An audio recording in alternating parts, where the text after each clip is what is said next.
est-ce que tu as beaucoup de toiles noires et blancs? Fait que là, j'ai dit non, mais c'est pas dit que j'en ferai pas. Donc, je me suis lancée et j'en ai fait 44 exemples sur papier parce que je voulais pas le faire sur toile du fait que c'est au niveau de l'emplacement. Puis de toute façon, c'est intéressant encadré. La majorité sont des 12 par 9 et j'en ai fait 2 à 4 qui sont un petit peu plus grandes. Ici, j'ai l'espèce de tourbillon un peu flou avec des dégoulinures de ce sens. Et j'en ai fait une à l'horizontale. Je les présente à l'horizontale. Ça peut faire un diptyque, un grande. La majorité, c'est ce format. Vous allez trouver des fois de l'abstraction pure et des fois un peu soit des petites faces ou du figuratif. Comme c'était la première fois que j'utilisais l'aspect abstraction pure, on dirait qu'au début, je n'étais pas tout à fait à l'aise. Donc, la série Noir et Blanc comporte quelques figuratifs à travers ça. Mais ça m'a quand même inspiré à faire d'autres productions de d'autres couleurs. Et je voulais vous montrer quelques-unes d'entre elles. Puisque là, c'est parce qu'il y a beaucoup de diptyques et triptyques là-dedans. Fait que ça va être dur avec mes mains de vous montrer ça. J'ai vraiment, quand on parle de minimaliste, j'ai été vraiment à l'extrême du minimalisme. Mais l'idée derrière le minimalisme, c'est qu'une fois encadré, ça peut devenir vraiment intéressant.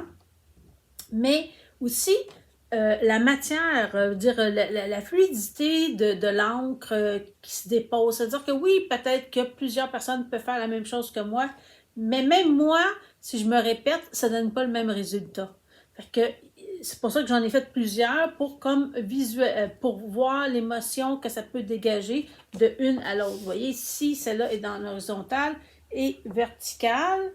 Ça donne pas du tout la même énergie. Hein? Fait que, en fait, c'est ça l'idée derrière l'abstraction, c'est de rendre le geste ou la couleur ou le trait tellement minimaliste qu'on se questionne juste sur cet aspect de ce geste-là.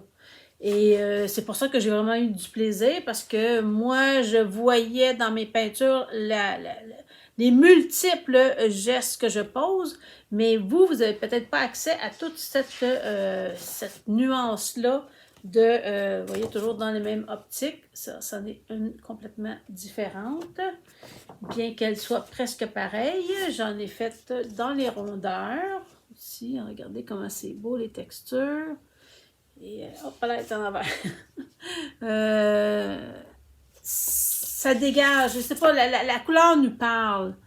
Et là, c'est sûr que je vous parle avec l'écran, c'est pas dans le meilleur éclairage possible, mais c'est que, et le bleu que j'ai choisi, c'est un bleu noirci. Fait que ça, c'est pas un bleu qui est agressant.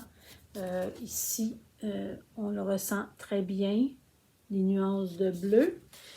Et j'ai quand même poursuivi cette démarche-là en me disant « Oh là, j'aime vraiment ça, j'aimerais ça. » Utiliser le turquoise, bien entendu, moi qui adore le turquoise. Donc, j'ai commencé à en faire quelques-unes et peut-être justement le côté peut-être plus figuratif est apparu à travers ça, comme d'habitude, parce que c'est un peu comme revenir au départ. Donc, ici, j'ai utilisé, là je vous montre quelques-unes, mais je vais vous en montrer d'autres, là, comme ici, avec un peu de jaune, turquoise avec le jaune.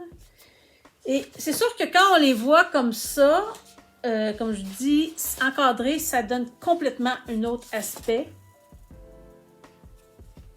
En rondeur. Et encore là, le turquoise n'était pas suffisant pour moi. Donc, j'ai poursuivi avec du jaune qui a donné l'ordre de un peu de ces formes d'abstraction-là, à la fois un peu figuratif aussi.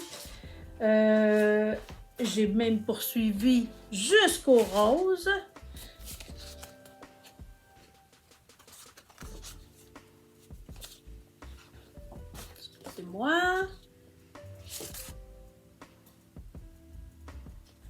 La fluidité, on ressent vraiment la couleur pure. C'est-à-dire que l'effet de la couleur sur nous, ce que ça représente la couleur pour nous, le geste qui est posé, le pigment qui est surpigmenté à certains endroits, qui est dilué à d'autres, qui forme une forme de tache dans la tache, ça devient vraiment intéressant.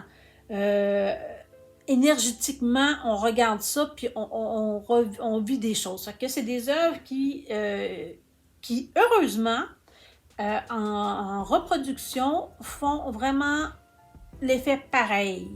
Ce qui est rare avec, mettons, ces peintures-là, les taches, la multitude de transparence ne peut pas paraître en reproduction.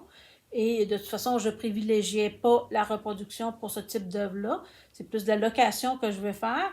Mais c'est vraiment quelque chose qui laisse une impression. Vous voyez ici, c'est carrément noir, mais on sent tout le pigment qui se crée comme des cellules au travers du pigment, la tache qui se diffuse dans le noir, tout ça. Et c'est justement la matière qui discute et non le propos. Donc, si vous êtes intéressé à voir les œuvres de la série Minimaliste, j'ai fait une succession de vidéos mis en situation. C'est-à-dire que, comme je vous dis, c'est plus intéressant de les voir en décor, mais l'effet ressenti, c'est quand on est devant l'œuvre que c'est plus intéressant. Fait que si vous voulez passer à l'atelier au Musarani, vous êtes les bienvenus sur rendez-vous. Et à ce moment-là, je vais vous montrer les œuvres originaux. S'il y a quelques-unes qui peuvent être reproduites, on pourra les reproduire si vous désirez avoir une reproduction.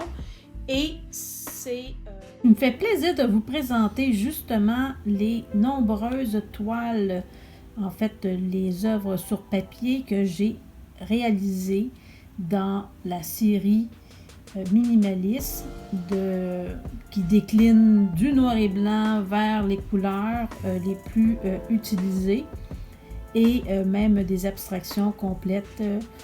Voici tout ce que j'ai à vous proposer dans la série Minimaliste.